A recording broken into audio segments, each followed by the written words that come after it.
చంపేస్తున్నారు. దేవుడి దర్శనం కోసం వెళ్లడమే మహాపాపం అన్నట్లుగా చంపేస్తున్నారు. అసమర్థ పాలనతో పాలకులు, అంతులేని నిర్లక్ష్యంతో అధికార యంత్రాంగం అంతా కలిసి భక్తుల ఉసురు తీస్తున్నారు. మొన్న ఆ కలయుగ శ్రీనివాసుణ్ణి క్షణమైన కనులారా తిలకించాలని కలలు కన్న భక్తులను తమ బాధ్యతారాహిత్యంతో చంపేశారు. నిన్న సింహాచలం చందనోత్సవం చూసి తరించిపోవాలని తప్పించిన భక్తులను తమ అవినీతితో చంపేశారు. ఇప్పుడు కాశీబుగ్గ వెంకటేశ్వర స్వామి ఆలయంలో భక్తుల ప్రాణాలను తమ నిర్లక్ష్యంతో తీసేశారు. ఆంధ్రప్రదేశ్లో దైవ నామస్మరణతో మార్మోగాల్సిన పుణ్యక్షేత్రాల్లో మరణ మృదంగాలు మోగిస్తున్నారు. దేవుణ్ణి దర్శించుకునే ఏర్పాట్లు కూడా చేయలేని అసమర్థ పాలనలో భక్తులకు దిక్కెవరు? దీనిపైనే ఇవాల్టి మ్యాగజైన్ స్టోరీ. దేవాలయానికి వెళ్ళిన తర్వాత ఆ భగవంతుడి దర్శనం చేసుకొని మన కష్టాలు చెప్పుకుంటాం, బాధలు చెప్పుకుంటాం, కాపాడమని వేడుకుంటాం, కరుణించమని పూజిస్తాం. కానీ దేవాలయానికి బయలుదేరే ముందు ఇంటి దగ్గరే దేవుడా, నేను నీ దర్శనానికి వస్తున్నాను, దేవాలయంలో నాకెలాంటి ఆపద రాకుండా చూడమని ఆ దేవుణ్ణి వేడుకునే దుస్థితిని భక్తులు కలలో కూడా ఊహించరు కదా. కానీ చంద్రబాబు ప్రభుత్వ అసమర్థ పాలనలో జరుగుతోంది అదే. 17 నెలల్లో 3 మహావిషాదాలు. కేవలం పాలకుల అధికార యంత్రాంగం నిర్లక్ష్యానికి 3 చోట్ల భక్తులు బలైపోయారు. తిరుపతిలో జరిగింది అదే, సింహాచలంలో జరిగింది అదే, ఇప్పుడు కాశీబుగ్గలో జరిగింది అదే. దేవుడంటే భయం లేదు, ప్రజల భక్తుల ప్రాణాలంటే లెక్కలేదు. ఆటవిక పాలనతో వ్యవస్థలను నిర్వీర్యం చేసి పారేసిన చంద్రబాబుది కాదా ఈ పాపం? సనాతని పూనకంతో ఊగిపోవటం తప్ప పాలన పట్టని డిప్యూటీ సీఎం పవన్ కళ్యాణ్ది కాదా ఈ పాపం? ఆంధ్రప్రదేశ్లో మహా అపరాధాలు జరిగిపోతున్నాయి. దేవాలయాల్లో వరుసగా మహా విషాదాలు చోటు చేసుకుంటున్నాయి. భగవంతుని దర్శన భాగ్యం కోసం వచ్చిన భక్తుల ప్రాణాలే పోతున్నాయి. మొన్న టీటీడీ బోర్డు నిర్లక్ష్యానికి 6 భక్తుల ప్రాణాలు బలైపోయాయి. నిన్న సింహాచలం చందనోత్సవంలో 7 భక్తుల ప్రాణాలు గాల్లో కలిసిపోయాయి. ఇప్పుడు కాశీబుగ్గలోని వెంకటేశ్వర స్వామి ఆలయంలోనూ జరిగింది అదే విషాదం. దైవనామ స్మరణతో మార్మోగాల్సిన దివ్య స్థలాల్లో మరణ మృదంగాలు మోగుతున్నాయి. అన్ని దుర్ఘటనలే, మహా విషాదాలే. కానీ ఈ విషాదాల వెనుక ఉన్నది అధికార యంత్రాంగం నిర్లక్ష్యం, ప్రభుత్వ అలసత్వం. ఈ ఏడాది ఆరంభంలో ఆ కలియుగ వైకుంఠనాథుని దర్శనం కోసం పరితపించిన భక్తుల ఉసురు తీసుకున్నది టీటీడీ యంత్రాంగం నిర్లక్ష్యమే. ఆ తర్వాత అయినా అటు ప్రభుత్వం ఇటు అధికార యంత్రాంగం మేల్కొందా అంటే అదీ లేదు. భక్తుల తొందరపాటు, భక్తుల రద్దీ లాంటి కారణాలు చెప్పి చేతులు దులిపేసుకున్నారు. ఆ వైఫల్యం నుంచి ఎలాంటి పాఠం నేర్చుకోకపోవడం వల్లే ఆ తర్వాత సింహాచలం పుణ్యక్షేత్రంలో భక్తుల ప్రాణాలు పోయాయి. అప్పటికీ ప్రభుత్వానికి చురుకు తగ్గలేదు, ముద్దు నిద్ర వీడలేదు. ఫలితం ఇప్పుడు కాశీబుగ్గ వెంకటేశ్వర స్వామి ఆలయంలో తొక్కిసలాట. బలైపోయిన భక్తులు, దేవుణ్ణి దర్శించుకునే ఏర్పాట్లు కూడా చెయ్యలేని అసమర్థ పాలనలో భక్తులకు దిక్కెవరు? కార్తీక మాసం, అందులోనూ ఏకాదశి పర్వదినం. భక్తజనం పోటెత్తింది, రైలింగ్ ఊడిపడింది, తొక్కిసలాట చోటు చేసుకుంది. ఎటు చూసినా ఏడుపులు, ఆర్తనాదాలు. కళ్ల ముందే ప్రాణాలు కోల్పోయిన భక్తులు. గోవిందనామ స్మరణలతో కలకలలాడవలసిన దేవాలయం ఒక్కసారిగా ఆహాకారాలతో హోరెత్తింది. ఏం జరుగుతుందో తెలిసేలోపే 10 మంది భక్తుల ప్రాణాలు గాల్లో కలిసిపోయాయి. కాశీబుగ్గ వెంకటేశ్వర స్వామి ఆలయాన్ని చిన్న తిరుపతిగా స్థానికులు పిలుస్తారు. 12 ఎకరాల సువిశాల స్థలంలో ఈ వెంకటేశ్వర స్వామి ఆలయం నిర్మించారు. 20 కోట్ల రూపాయల ఖర్చుతో నిర్మించిన ఈ ఆలయంలో మే నెల నుంచే దర్శనాలు ప్రారంభించారు. ప్రతి శనివారం వేలాది మంది భక్తులు స్వామివారిని దర్శించుకునేందుకు వస్తున్నారు. ఏకాదశి రోజు భక్తుల రద్దీ మరింతగా ఉంటుందన్న విషయం అధికారులకు తెలియంది కాదు. కానీ అందుకు తగిన ఏర్పాట్లు మాత్రం ఎవరూ చేయలేదు. ఇదిగో ఇలా చూడండి, తొక్కిసలాట జరగడానికి ముందు ఆలయం భక్తులతో ఎలా కిటకిటలాడుతోందో చూశారుగా. ఆలయం భక్తులతో నిండిపోయింది. ఆలయం లోపలికి వెళ్లడానికి దారి లేక భక్తులు బయట ఉండిపోయారు. ఇంకా భక్తులు ఆలయానికి వస్తూనే ఉన్నారు. అంటే తొక్కిసలాట హఠాత్తుగా జరిగింది కాదు. మొదట ఆలయం కిక్కిరిసిపోయి ఆ తర్వాత ఆలయంలోకి వెళ్లడానికి ఖాళీ లేక భక్తులు బయట ఉండేదాకా భక్తుల సంఖ్య క్రమంగా పెరుగుతూ వచ్చింది. అంటే భక్తులను నియంత్రించడానికి సమయమంటూ ఉంది. కానీ అధికారులు కానీ పోలీసులు కానీ అలాంటి చర్యలు ఏం తీసుకోలేదు. ఆ మాటకొస్తే అసలు ఎవరు ఆలయాన్ని భక్తులను పట్టించుకున్న పాపాన పోలేదు. ఫలితం తొక్కిసలాట. మహిళలు, చిన్నారులు ప్రాణాలు కోల్పోయారు. మృతుల్లో 6 ఏళ్లు కూడా నిండని ఒక బాబు, అందులోనూ అయ్యప్పమాల ధరించిన కన్యస్వామి ఉన్నారు. నిత్యం సందడి చేసే ఆ పిల్లాడు కళ్ల ముందే విగత జీవిగా మారడం చూసి ఆ తల్లి గుండె బద్దలైపోయిందే. కాశీబుగ్గ వెంకటేశ్వర స్వామి ఆలయంలో అడుగడుగునా భద్రతా లోపాలు కనిపిస్తున్నాయి. ఆలయంలో ఎక్కడా పోలీసులు భద్రత కల్పించలేదు. ఆలయంలో ఫైర్ సేఫ్టీ లేదు. కొన్ని వారాలుగా ఆలయానికి భక్తుల రాక పెరుగుతున్నా ఒక్కసారి కూడా ఆలయ వర్గాలతో పోలీసులు సమీక్ష చెయ్యలేదు. దేవాదాయ శాఖ అధికారులు ఆలయ నిర్వాహకులతో సమీక్ష చెయ్యలేదు. వీఐపీలు దర్శనానికి వస్తున్నా భద్రతా లోపాలను అధికారులు గుర్తించలేదు. ఆలయానికి 1.7 కిలోమీటర్ల దూరంలోనే పోలీస్ స్టేషన్ ఉంది. 25,000 మంది భక్తులు వచ్చినా సకాలంలో పోలీసులు స్పందించలేదు. కనీసం మెడికల్ టీంని కూడా అధికారులు ఏర్పాటు చేయలేదు. ఉదయం నుంచే ఆలయ ప్రాంగణం కిక్కిరిసిపోయింది. రోడ్డు మీద భారీ క్యూలు ఉన్నాయి. ఇప్పుడు చెప్పండి, ఇంతమంది భక్తుల ఉసిరి తీసింది అధికార యంత్రాంగం నిర్లక్ష్యం కాదా? ఈ ఏడాదిలో దేవాలయాల్లో వలస విషాదాల్లో ఇది 3వది.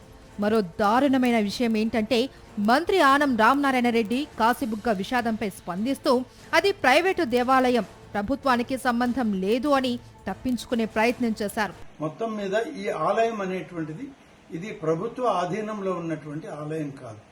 ఒక ప్రైవేటు వ్యక్తి తన సొంత నిధులతో నిర్మాణం చేసిన ఆలయం. దీని వివరాలు కూడా సరిగా ప్రభుత్వం దగ్గర లేవు.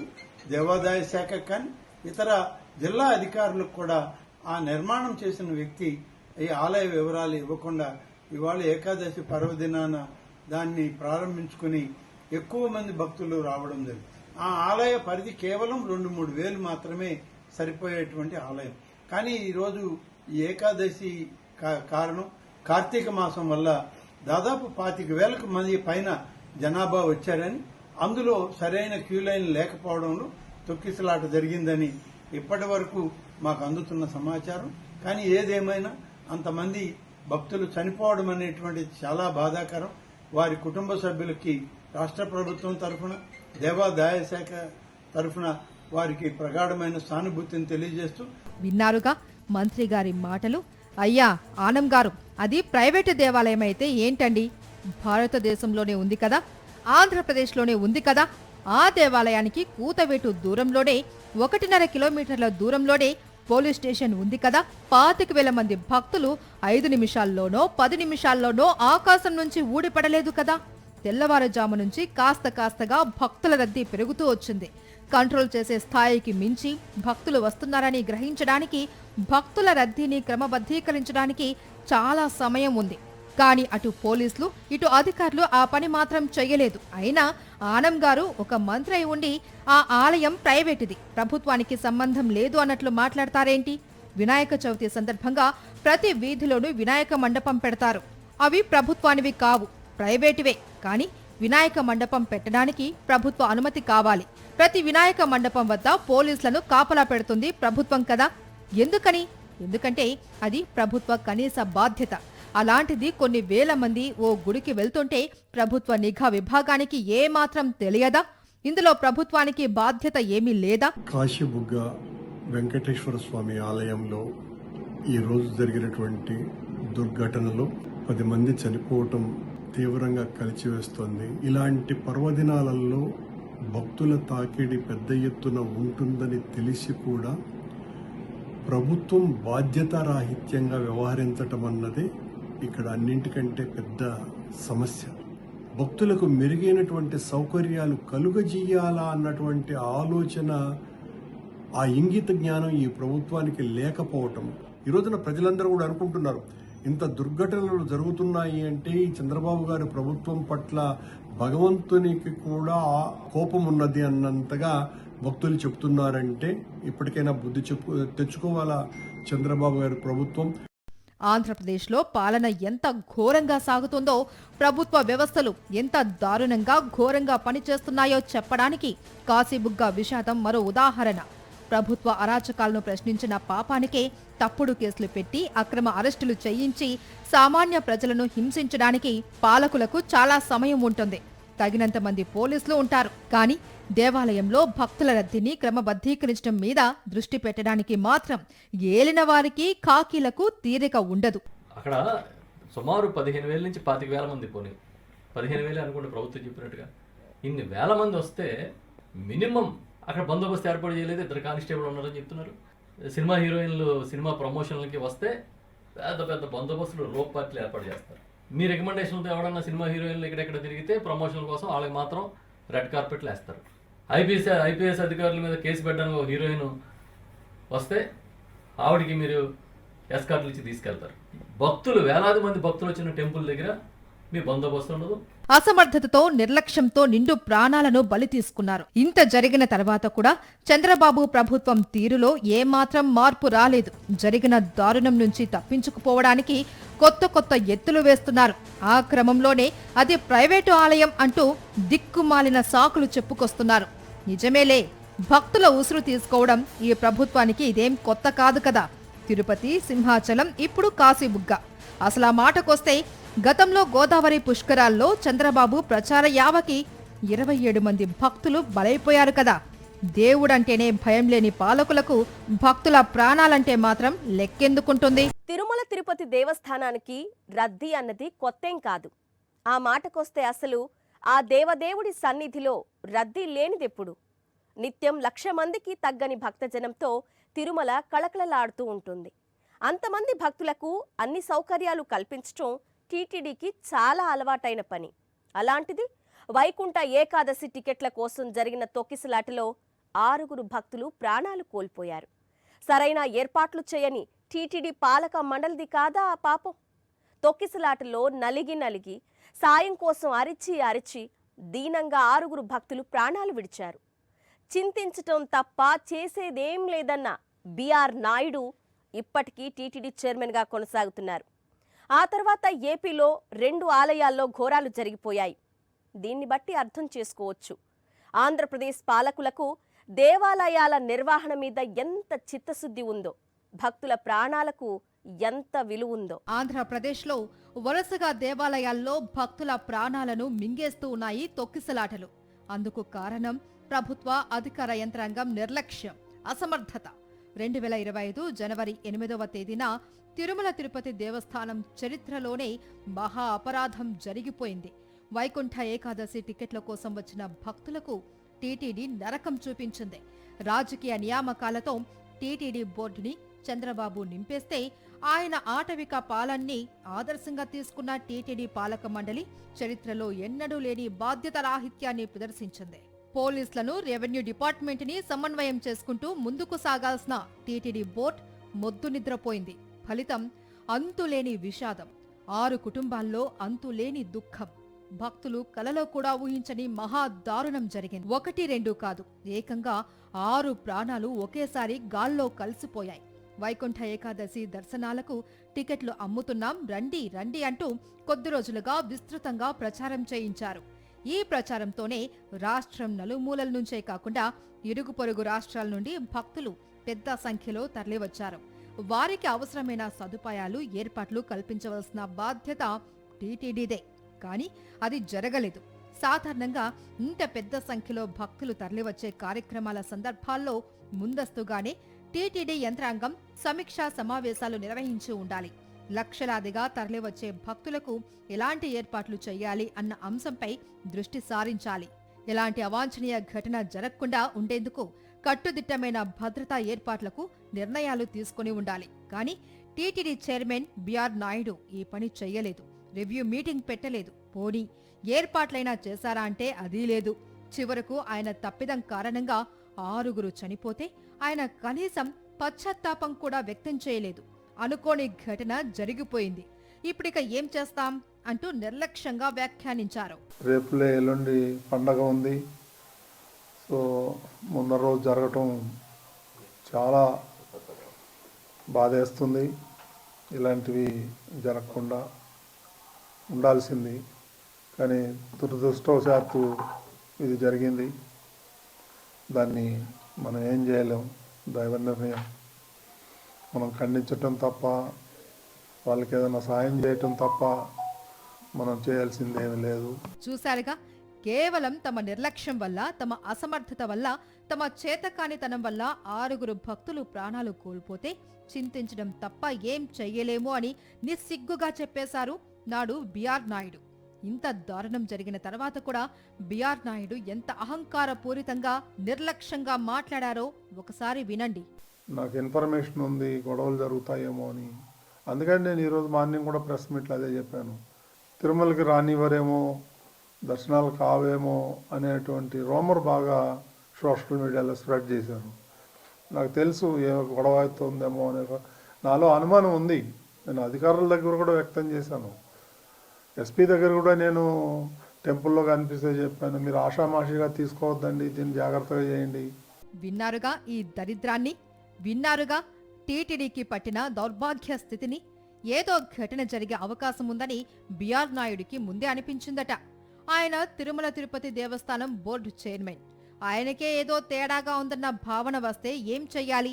అన్నీ సరిచూసుకోవాలి, రివ్యూ మీటింగ్స్ నిర్వహించాలి, రెవెన్యూ, పోలీసు యంత్రాంగాల మధ్య సమన్వయం సరిగ్గా ఉందో లేదో మళ్లీ సరిచూసుకోవాలి, ఏర్పాట్ల విషయమై సిబ్బందిని అలర్ట్ చేయాలి. ఇవేవీ చేయకపోగా 6 భక్తులు బలైపోయిన తర్వాత నింపాదిగా, నిస్సిగ్గుగా నాకు ముందే అనిపించింది అనేసి చేతులు దులుపుకున్నారు. ఆ తర్వాత పవన్ కళ్యాణ్, బిఆర్ నాయుడు కలిసి ఒక డ్రామా నడిపి ప్రజలను మభ్యపెట్టే ప్రయత్నం చేసి అడ్డంగా దొరికిపోయారు. బిఆర్ నాయుడు టీటీడీ చైర్మన్ గా వచ్చిన తర్వాత తొక్కిసలాటలో 6 భక్తులు ప్రాణాలు పోవడమే కాదు, ఆ తర్వాత కూడా పవిత్ర తిరుమల క్షేత్రంలో ఎన్నో అపచారాలు జరుగుతూనే ఉన్నాయి. తిరుపతిలో 6 భక్తులను తమ నిర్లక్ష్యానికి బలి తీసుకున్న తర్వాత కూడా చంద్రబాబు ప్రభుత్వ తీరులో మార్పు రాలేదు. ఆ తర్వాత సింహాచలంలో 7 భక్తులు ప్రభుత్వ నిర్లక్ష్యానికి, అవినీతికి ప్రాణాలు విడిచారు. అయినా సర్కారుకి చీమ కుట్టినట్టయినా లేదు. ఫలితం కాశీబుగ్గలో భక్తులు బలైపోయారు. 2025 జనవరి 8వ తేదీ తిరుపతి తొక్కిసలాటలో 6 భక్తులు మరణం. 2025 ఏప్రిల్ 30వ తేదీ సింహాచలం చందనోత్సవంలో గోడ కూలి 7 భక్తులు ప్రాణాలు కోల్పోయారు. 2025 నవంబర్ 1వ తేదీ శ్రీకాకుళం జిల్లా కాశీబుగ్గ వెంకటేశ్వర స్వామి ఆలయంలో జరిగిన తొక్కిసలాటలో భక్తులు దుర్మరణం. 10 నెలల వ్యవధిలో 3 దారుణాలు, 3 నిర్లక్ష్యాలు, 3 వైఫల్యాలు. ఫలితం పదుల సంఖ్యలో భక్తుల మరణం, బాధిత కుటుంబాల్లో జీవితకాలపు విషాదం. పదే జరుగుతోంది ఇదే. అరాచకాలు సృష్టించడంలో ఆరితేరిన నైపుణ్యం అయితే సంపాదించారు, కానీ ఒక వైఫల్యం నుంచి పాఠాలు నేర్చుకునే చిత్తశుద్ధి ప్రదర్శించడం లేదు. ఇలాంటి పాలనలో ఇక భక్తులకు ఆ దేవుడే దిక్కు. ఆంధ్రప్రదేశ్లో దేవాలయానికి వెళ్లాలంటే భక్తులు ఆందోళన చెందే ఘోర దుస్థితిని తీసుకొచ్చారు పాలకులు. అసలు నిత్యం లక్షల మంది భక్తులకు అన్ని సౌకర్యాలు కల్పించే టీటీడీ వేల మంది భక్తులను కంట్రోల్ చేయలేకపోవడం, తొక్కిసలాటలో 6 మరణించడం అన్నది ప్రపంచవ్యాప్తంగా ఉన్న భక్తజన కోటి జీర్ణించుకోలేకపోయారు. ఆ తర్వాత 4 నెలలకే సింహాచలంలో మరో మహా విషాదం జరిగిపోయింది. 2025 ఏప్రిల్ 30వ తేదీన సింహాచల అప్పన్న క్షేత్రం సాక్షిగా భక్తుల ప్రాణాలు గాల్లో కలిశాయి. అప్పన్న చందనోత్సవంలో ప్రభుత్వ నిర్లక్ష్యం కొట్టొచ్చినట్టు కనిపించింది. మంత్రులంతా తెగ సమీక్షలు జరిపారు. భారీ ఏర్పాట్లు చేశామంటూ హడావుడి చేశారు. కట్ చేస్తే రాత్రికి రాత్రి కట్టిన గోడ కూలి 7 మృతి చెందారు. ఘటన జరిగిన సమయంలో ఒక్క పోలీస్ కూడా లేకపోవడం నిర్లక్ష్యానికి నిలవెత్తు ఉదాహరణ. కటిక చీకటిలో భక్తుల కోసం మెట్లపై నుంచి క్యూ లైన్లు ఏర్పాటు చేయడంతో జరగకూడని ప్రమాదం జరిగిపోయింది. పచ్చిగా ఉన్న గోడ కూలడంతో భక్తుల అరుపులు, రోదనలతో సింహాచల క్షేత్రం మార్మోగిపోయింది. సింహాచలం అప్పన్న చందనోత్సవం పండగంటే ఉత్తరాంధ్ర జిల్లాల ప్రజలకు పెద్ద సంబరం. లక్షలాది భక్తులు అప్పన్న నిజరూప దర్శనం కోసం సింహాచలం కొండకు తరలివస్తారు. అంతమంది భక్తుల కోసం పకడ్బందీగా ఏర్పాట్లు చెయ్యాలి. కానీ నిర్లక్ష్యంలో, అసమర్థత పాలనలో, అవినీతిలో పాలకులతో పోటీ పడుతున్న అధికార యంత్రాంగం కేవలం 3 రోజుల ముందు క్యూలైన్ పక్కన రిటైనింగ్ వాల్ నిర్మించారు. అదే భక్తుల పాలిట మృత్యువుగా మారింది. కాంట్రాక్టర్కు ఇష్టం లేకపోయినా, తాను పనులను చెయ్యను అని చెప్పినా ఎండోమెంట్, టూరిజం అధికారులు కాంట్రాక్టర్పై ఒత్తిడి తెచ్చారు. గోడ నిర్మించాలి అని ఆయన్ను బలవంతంగా ఒప్పించారు. ఒక గోడ నిర్మించాలి అంటే 4 రోజుల ముందుగానే మొదలు పెట్టాలి అని కాంట్రాక్టర్ చెప్పినా అధికారులు వినలేదు. గోడను వారం రోజుల్లో నిర్మించిన తర్వాత 21 రోజుల పాటు వాటరింగ్ చేయాల్సి వస్తుందని చెప్పినా పట్టించుకోలేదు. ఇది పర్మనెంట్ కాదు అని, తాత్కాలిక గోడ అని కాంట్రాక్టర్కు చెప్పి పనులు చేయించారు. ఇవన్నీ స్వయంగా ప్రభుత్వం ఏర్పాటు చేసిన కమిటీ విచారణలో తేలిన వాస్తవాలివి. దానికి తోడు నాసిరకం మెటీరియల్ వాడేశారు. అందుకే 3 రోజులకే కుప్పకూలి భక్తుల ప్రాణాలు బలి తీసుకుంది. తిరుపతిలో 6 భక్తులను బలి తీసుకున్న తర్వాత కూడా పాలకులకు బుద్ధి రాలేదు. సింహాచలంలో 7 భక్తులు ప్రాణాలు కోల్పోయారు. ఆ క్షణాన మొసలి కన్నీరు కార్చిన ప్రభుత్వం ఘనంగా ఏర్పాట్లు చేసిన అపశృతి దొర్లిందంటూ సన్నాయి నొక్కులు నొక్కింది. ఇంత జరిగినా తోలుమందం సర్కార్లో చలనం రాలేదు. ఫలితం కాశీబుగ్గ వెంకటేశ్వర స్వామి ఆలయంలో భక్తుల మరణం. ఇది ప్రభుత్వ దేవాలయం కాదంటూ ఇప్పటికే తప్పించుకునే ప్రయత్నం చేస్తూ తమ బుద్ధిని పాలకులు బయటపెట్టేశారు. తమ ఆటవిక పాలనకి భక్తులు కూడా అతీతులు కాదు, బాధితులే అని తేల్చి చెబుతున్న కూటమి సర్కార్ని చూసి దేవుడా ఇక నువ్వే దిక్కు అంటుంది భక్తజన కోటి. ఇది వాల్టి మ్యాగజైన్ స్టోరీ. మరో ఇంట్రెస్టింగ్ టాపిక్తో మళ్ళీ కలుద్దాం. అంతవరకు స్టే ట్యూన్ టు సాక్షి. నమస్తే.